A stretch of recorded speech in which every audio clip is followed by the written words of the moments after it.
Thank you, Juan, for that, Dr. Sanchez, for that introduction. And what he didn't say was Santa Teresita was a Catholic school in Ramona Gardens. Ramona Gardens was a housing project among the poorest, among the most violent, one that I went to some 15 years before you did, but one that gave us an education. I've often said, and thank you so much for the generosity of your introduction, that I went to Catholic school for most of my life. I went to Santa Teresita. I went to San Antonio de Padua and Boyle Heights. I went to Dolores Mission and the other projects. I went to Cathedral High School, and I went to Roosevelt High School. But I was kicked out of Cathedral High School, and I dropped out of Roosevelt. So I've often said that it was a Catholic school that gave me a foundation, but it was a public school that gave me a second chance. You heard me, and I didn't realize that we were going to watch that video, poor audio quality, but what I enjoyed about that video were those young people. You see, wherever I go and whenever I speak to young people, I always speak with the conviction that every one of them can make it, that they can reach for the stars and follow their dreams in this great country. And today I want to talk about historically what's the path been to that opportunity? What's the path been to reaching for those stars and following your dreams? We have something else in common. We actually weren't a statistic. I went to Roosevelt High School that had a 75% dropout rate. 75% when I went in 1969 and 70 and 71. When you think about that, you realize that so few of us were making it back then. I've often said that I'm here today because there was a Civil Rights Act. There was a Voting Rights Act that opened up the country to me. I went to school, as I said, I dropped out of one high school, graduated, finally went back to school, went to school at night, graduated with a 1.4 grade point average, went on to East LA College. You laugh, but that was the time.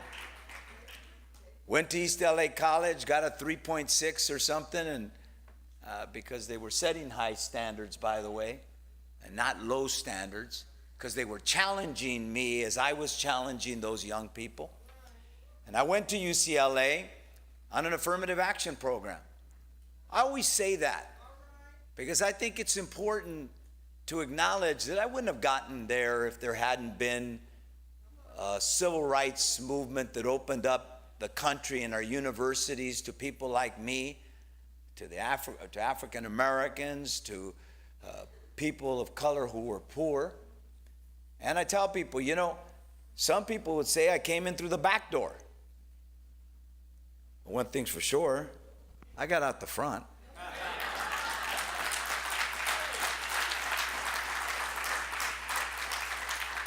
And and I don't say this, I say this to tell the story, not about me. I say, I got out the front door, and I'm the only person to have been both Speaker of the California State Assembly and Mayor who have graduated from UCLA. Or for that matter, from any UC, as I understand it. Why do I share that story? For the same reason that we're here today. I understood early on that I didn't get into that university because I was the smartest guy in the class. I got into that university because people fought for my right to be there, to open it up. We went to school together, as a matter of fact, Doctor. We were there at the same time at UCLA. We all understood it. We understood that we had a responsibility I've often said when people have said that I've broken so many glass ceilings, including the glass ceiling of becoming the first mayor of Los Angeles in 133 years, I say, you know, I'm here today on the shoulders of others. I got here not because I was anybody special. I got here because I got an education, because I could read and write, because they gave me a shot, because I had that opportunity and I took it. So I've often said, and I think you agree or you wouldn't be here today, that the role of the first is not to bang on your chest and say how great I am. The role of the first is to open up the door for the rest. Do I have a witness? Do I have a witness? Thank you very much. And that's your role. So many of you are educators, you're advocates, others are students. But we're here today because we understand that in this great country of ours, and like the president, I believe that America is a great country. I don't buy this idea that you hear from a certain candidate that we got to make America great again. America is great. But that doesn't mean that America's perfect. From the very beginning, when we talked about and founded this great nation and said that all men are created equal, we didn't include women in that equation. We didn't include African Americans and slaves in that equation, Native Americans in that equation, and in fact, it was just property owners they were talking about. I was invisible to them at that time. And so, how did we continue to make us more perfect? We continued to struggle to bring life to that Constitution, to bring meaning to all men and women, and are created equal with an emphasis on all. Today, we see a movement called Black Lives Matter. And I say to people, I don't understand why it's so difficult for people to say Black Lives Matter, why they feel it's important to say, well, all lives matter. We know all lives matter. But when blacks go to prison at a rate 8 times higher than the rest of us, well, not than us. We're not far behind, by the way, which is the point I'm getting to. So I say to people, yes, Black Lives Matter. And so recently I was at a rally called Black Minds Matter. You see, when people don't have skills, when they don't have an education, when increasingly it's so difficult to find a job, when you do find a job, you can't make ends meet, you lose hope. You lose hope. And that's why I want to talk about education today. You see, I understand how you get to opportunity. I understand how you get to the dream. I'm living it. Many of us here are living it. But we have a responsibility to those who aren't. And the path to opportunity has always been the same. It's been education. When I share my story, it's not much different than your story. Many of you grew up in communities that had been left behind, that had been locked out. Some of you, if not all of you, or a good portion of you, are the first in your family to go to college, sometimes the first to graduate from high school. We know what the path is. When I speak to this issue of education, I have one. My children have one. But too many people that look like me and you don't. And we've got to do something about that. When I got elected mayor of Los Angeles, and everybody wanted to make a do about I was the first, and I saw that everybody serving me looked like me. Everybody serving me and working, with their hands and struggling looked like me. They might have been a different shade of brown, but they came from the same kind of circumstance that I did. When I figured out early on that LA had a 44% graduation rate, second largest city in the country, the largest city in California, the motor force of the Southern California economy, and 44, nearly half of our kids, well, more than half of our kids were dropping out. Only 44% were graduating. And I said, this is a crisis. We got to do something about this. We can't just sit on our thumbs and twiddle them and, hope it away. We've got to treat this as the crisis that it is. And so back then I said to people, this is a civil rights crisis when the face of the people who aren't graduating are black and brown. When young Latino and African American students in the 4th grade, about 15% of them at grade level, about a 38% different than whites. Math, a 31 to 33% point difference than whites.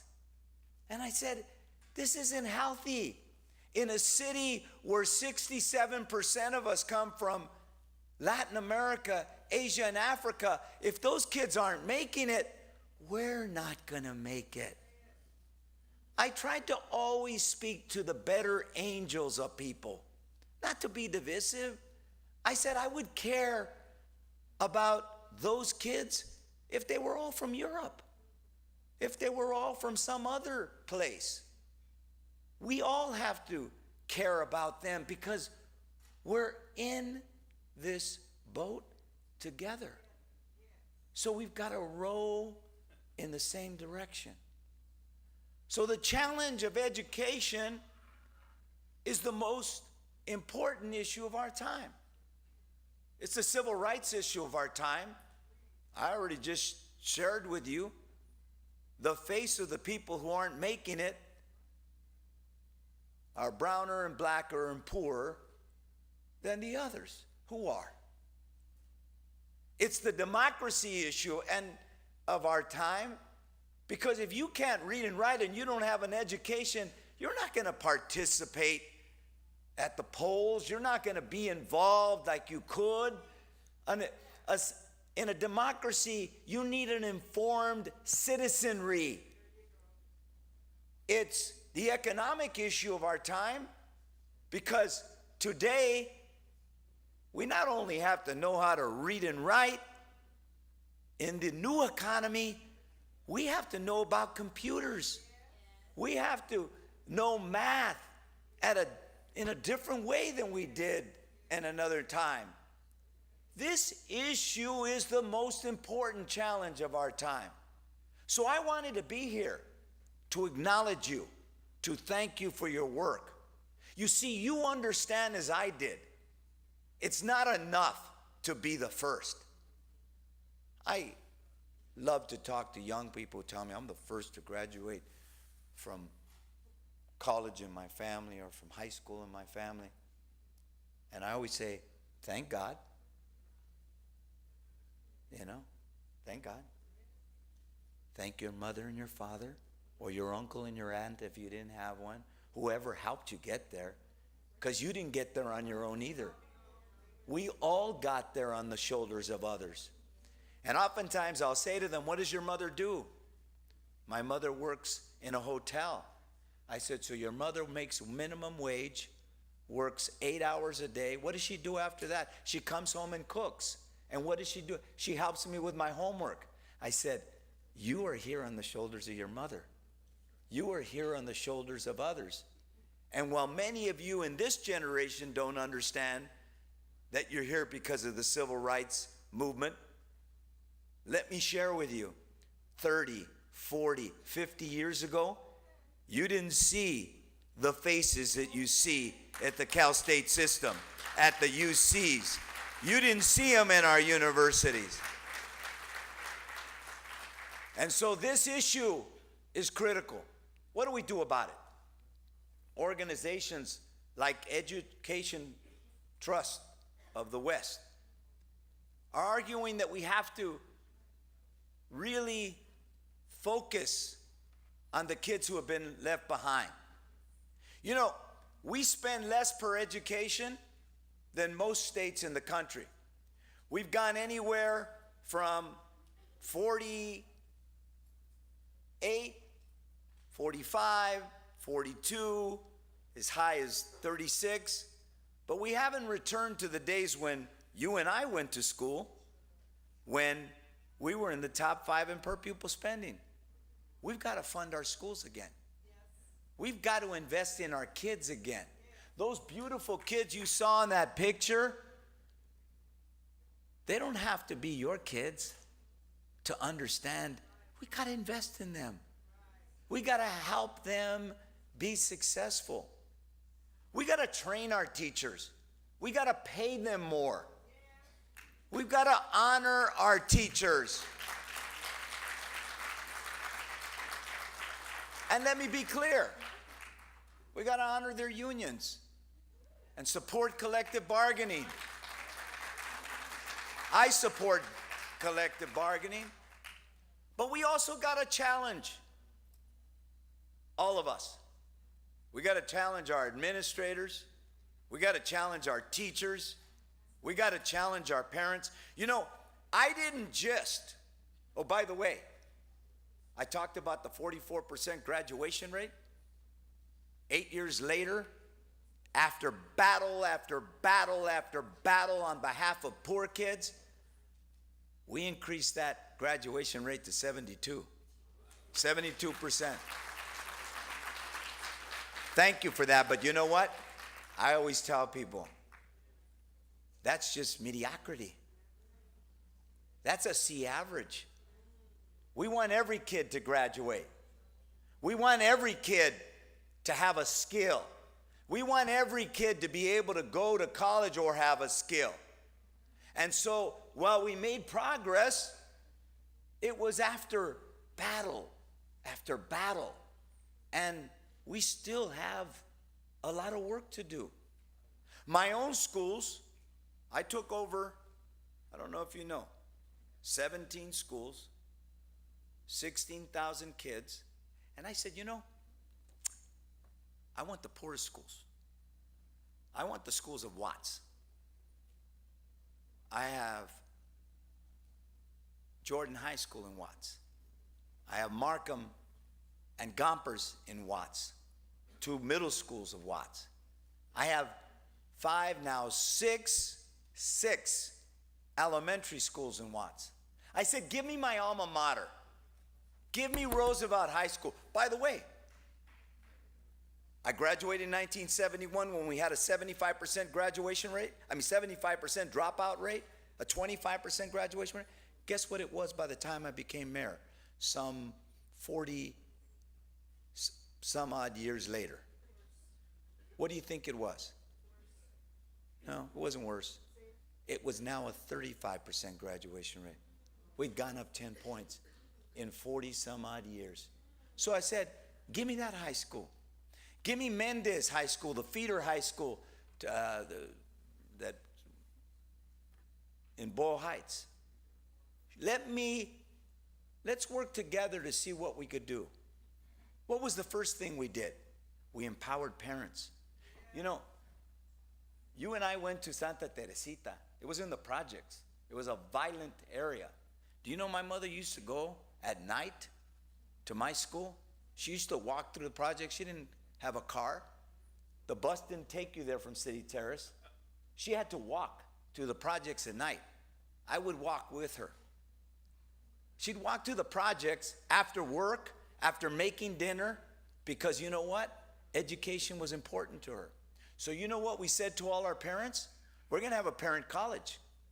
And at the parent college, we're going to teach parents their rights, their roles, and their responsibilities. Because we all have responsibility.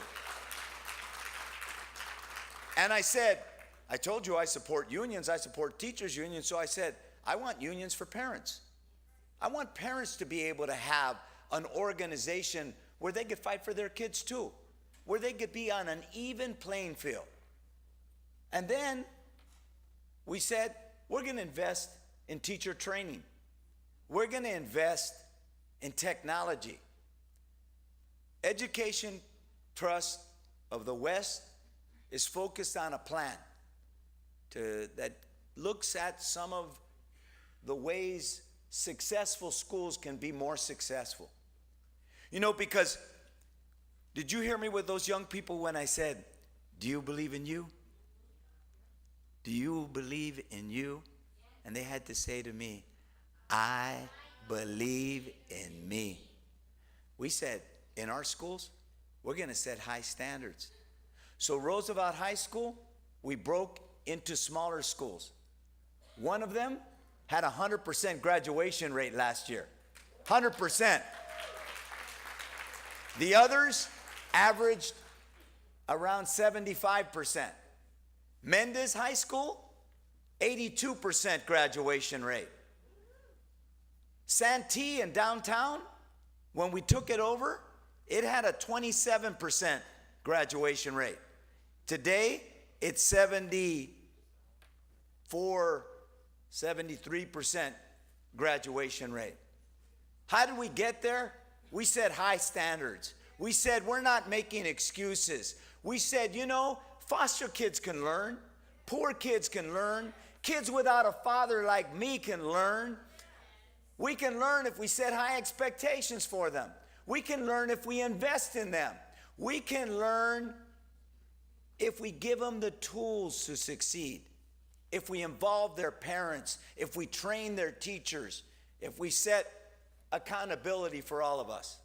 So I said, I support unions, and I do. But I've also challenged all of us. You know, imagine if you had a job where every decision is based on how long you've been there and not how good you are. Or imagine if you had a job where you just had it for life, no matter how successful you are at the job that you do.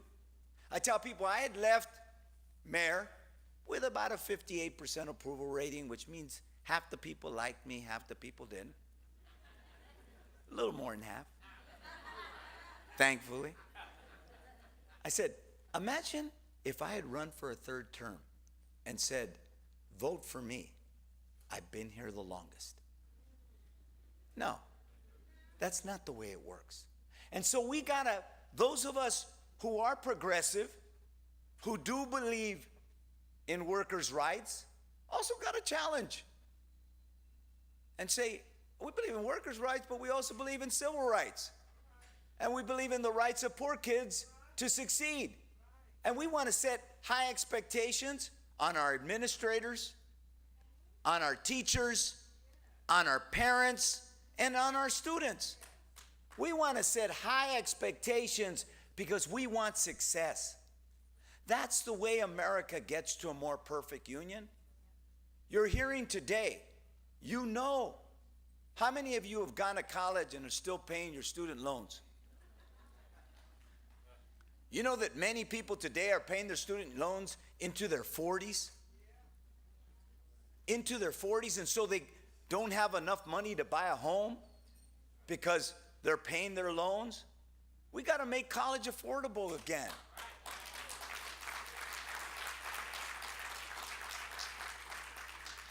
And while not everyone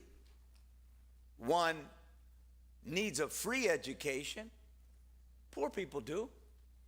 We've got to have access to enough scholarships and loans that are reasonable so that poor people can go to school, so that we can live the dream, so that we're at a point where we can say, hey, if you work hard, like I told that young person, those young kids, I said, if you work hard and you play by the rules, you can make it. You can be an astronaut. You could be a lawyer, a doctor, a teacher. You could be a mayor, a governor, or the president of the United States. That's why this issue is so important.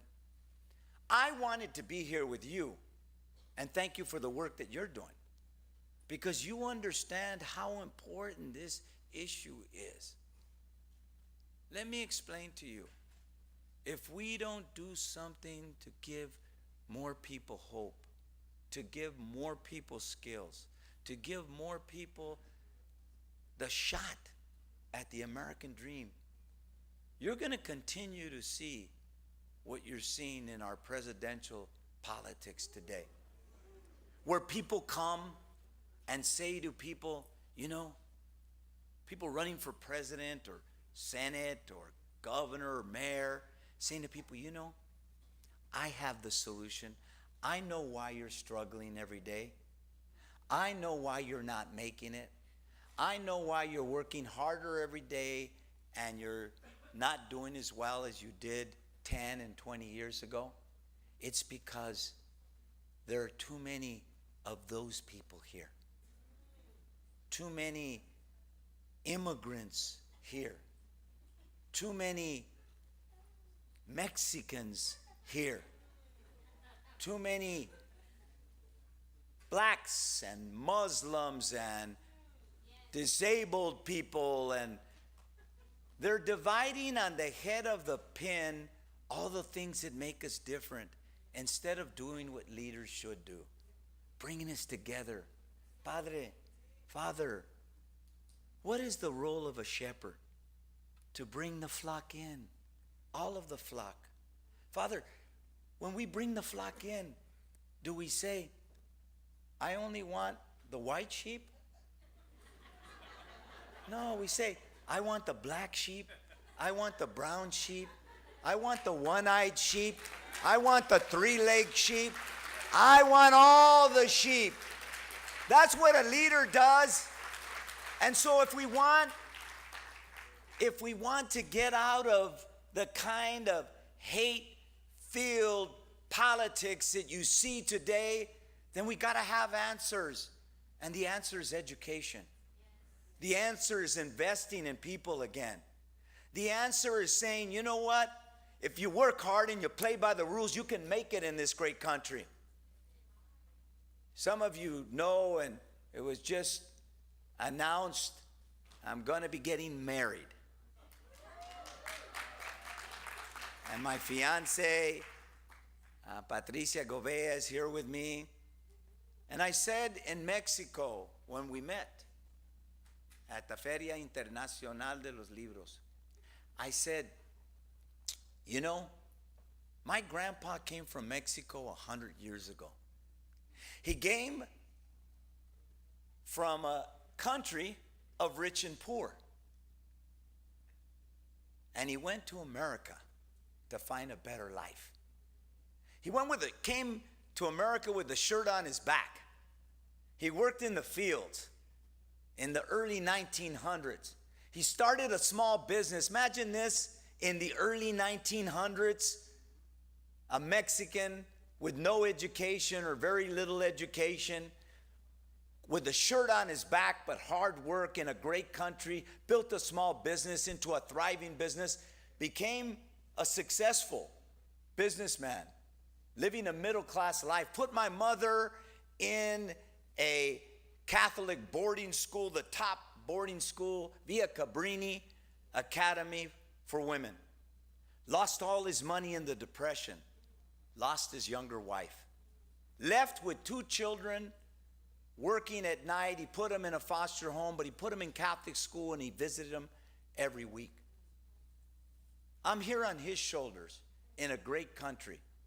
But if we want to make our country more perfect, we're going to have to invest in more people. we're going to have to realize the dream again. We can't go back to where we came from, where it's just rich and poor. We've got to be in a place where we invest in work, where we honor people who work, where we give them the opportunity to succeed. And when they do, we give them a better life. That has always been what the dream has been about. Come here to this country, no matter where you come from, no matter what your circumstances. Come here with a dream and a willingness to work and to educate yourself and to be better, and you will make it. That's why we're here. That's why education is so important. So I want to leave you with this. We are not here today just to come and meet and commiserate. We're here today to lead, and we're here today to act. We have got to demand from our politicians. We have got to demand from our representatives investment. Investment in people again. Good answers. Honest answers. Not the divisiveness that we see, but inclusiveness. Like the shepherd, Father. Bringing us all in. Investing in our people. And particularly investing in the ones who have been left behind. You know, I tell people, my son Antonio, my daughters, they're beautiful kids. Sebastian's a great, wonderful kid, but they've had opportunity. We want all of our kids to have opportunity, not just our kids, and that's why we're here. You know, there's a bill before the legislature right now that's calling on the state to begin to change the paradigm where kids aren't reading in the 4th grade, where disproportionately they are Latino and they are African American. And that is unacceptable in a state where together they're about 50% of the population, 39 Latino, 8 African American, together about 50% of the population, and they can't read and write in the way that they need to be successful. We've got to change that paradigm. We've got to do something about that. And so I leave you with this.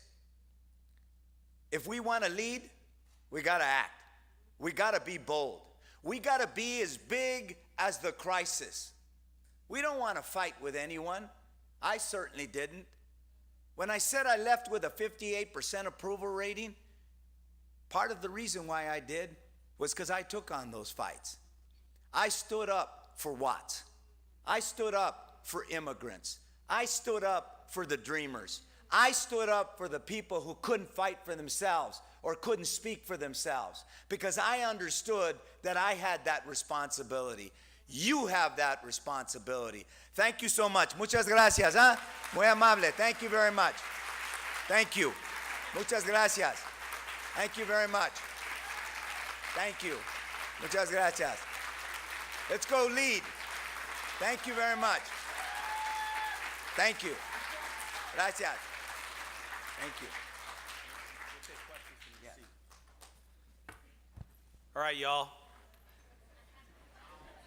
Lubbock, Texas. Previously from East Los, by the Tepeyac. I was at Cito's last night. My sister told me that Tepeyac was closed on Tuesdays. Yes, it is. Y'all weren't disappointed? Courage, candor, and optimism.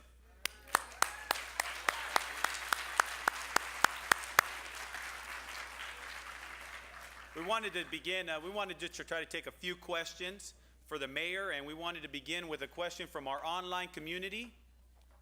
Enrique?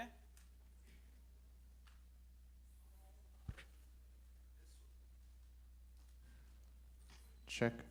Yes, this question is, Mayor Villaraigosa, what advice would you tell your younger self? That was the question.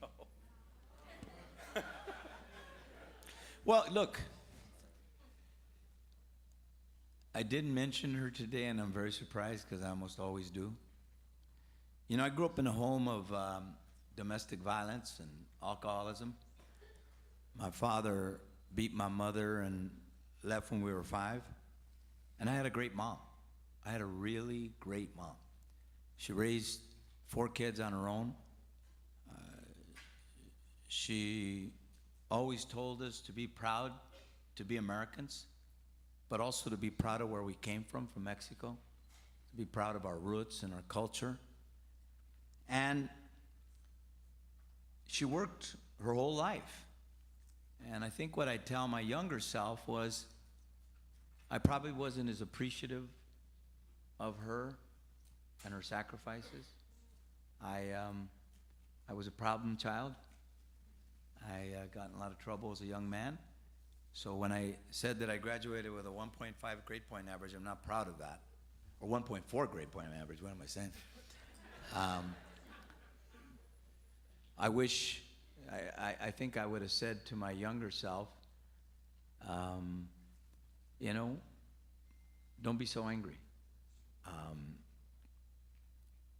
Embrace the love you have, and don't make excuses. I think early on as a young boy, I made excuses. And then I realized that anger wasn't getting me anywhere. I was gotten kicked out, dropped out, fought all the time. You know, we both grew up in a tough area, and I was a tough kid. So I'd tell my younger self, replace that anger with love and challenge yourself.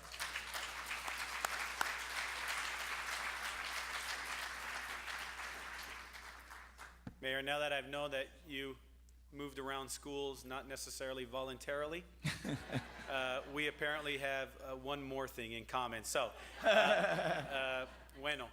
We want to take some questions from our audience, just 1 or 2, and I believe we might have a microphone.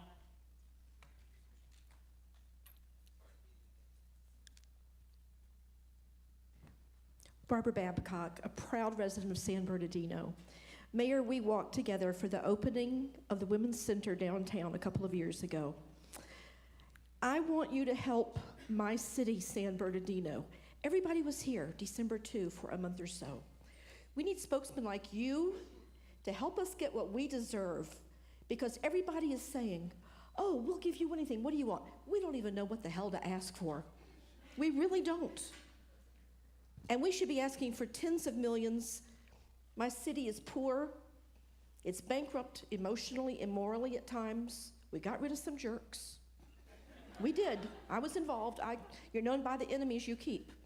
But we need you to help be a spokesman for my city, because we deserve the best. Thank you. Thank you. It's good to see you again. Let me just say, I was here 2 weeks ago at the San Bernardino Democratic Club, where the 3 of us were present. And one of the things I shared, and the connections we're making here, in the U.S., when you look at the top 300 cities with the highest poverty rate, 77 of the top 300 of them are in California. 3 of the top 5 are in the Central Valley.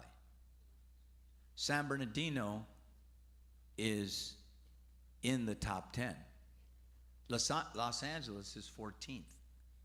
There's a connection, said economic issue of our time, with education and poverty, economic success. When I became mayor, I said, you know, I want to be everybody. There was if you remember back then, the folks, there was a lot of talk about being the first, whether I would be a representative of more than just my own community. You remember this one. You guys, too, you remember this one. You know, would I represent black people as an example? Would I represent whites? And because I went to Catholic school and I know the role of the shepherd, I said I want to be a mayor for everybody. I want to be a shepherd that brings all of us in. But you know, I also said that a great city is a city where we're growing together. So I said, if I spend more time in the parts of the city that have been left behind, it's because they need me more. I think you're right. San Bernardino needs a leader who will stand up for San Bernardino, who will stand up for the fact that it's a great city, but it's been left behind. We haven't invested in this part of the state in the way that we should. We haven't invested in the Central Valley, in Watts, on the east side. I want to be a leader for everybody, but I think it's really important that you particularly speak out for those who've been left behind. So thank you for that question. I think you're right. I think this part of the state does need someone who's willing to focus on the people, the hard-working people that live here. The people that maybe don't have a job right now, but would work if we were creating more jobs in this area.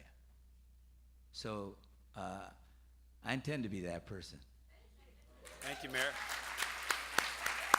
Now, we're going to bring this session to a close, and I know you have so many more questions. Just as a point of privilege, I just want a round of applause for all the people that have helped to organize the event, the cameraman, security. There's young Edgar, a product of San Bernardino, and all the people that are helping to put this together. We want to thank them, and now let me turn it over to the Executive Director, Dr. Murillo.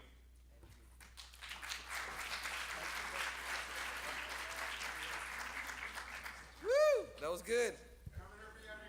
Yeah, let's give him applause. Give applause.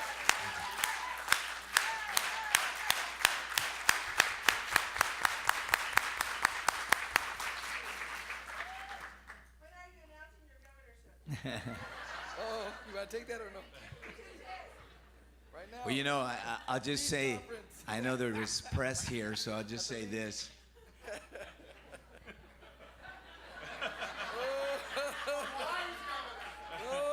I got a lot of service left in me. But also say this. I think too many people run for office because they can, because they enjoy the perks, the privileges, the power, if you will. And I've always believed that power is a gift from the people. So you got to do good with it. You got to speak up for those who don't have it. So there will be announcements. The joke was the other day, we expected an announcement from Villaraigosa, but it wasn't the one we expected. He announced he was getting married. When's the next one? So, you know, sooner rather than later, but on my own schedule. There you go. Okay. Gracias. Antonio, we're going to ask you to come step forward. Juan, I'm going to ask you to help me. With much gratitude, Antonio, for your accomplishments and service to our community, we would like to award you our Lead Education and Advocacy Medallion of Honor. Help me out, Juan.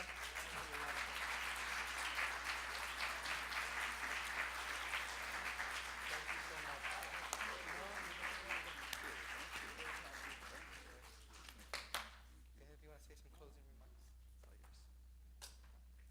yours.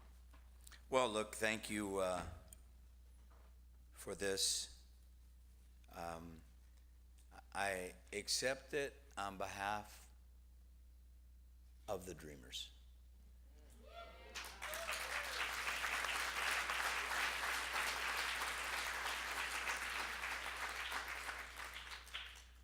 When I mentioned how many of our kids we're leaving behind, I think it's important for us to remember that many of them are dreamers. who know no other country but this one, who came here because their parents wanted to give them a better life. And I noticed that you had a dreamer's office right here. Yes. And I said, you know, whoever is going to be the next governor ought to have a dreamer's office in every college, every high school, every school in California.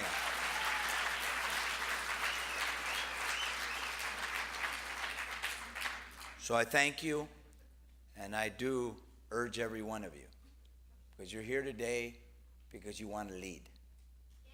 Let us fight for an America that brings us all in, for an America that seeks to be more perfect by ensuring that the dream isn't elusive, something from the past, but a goal for today and the future. Thank you so much.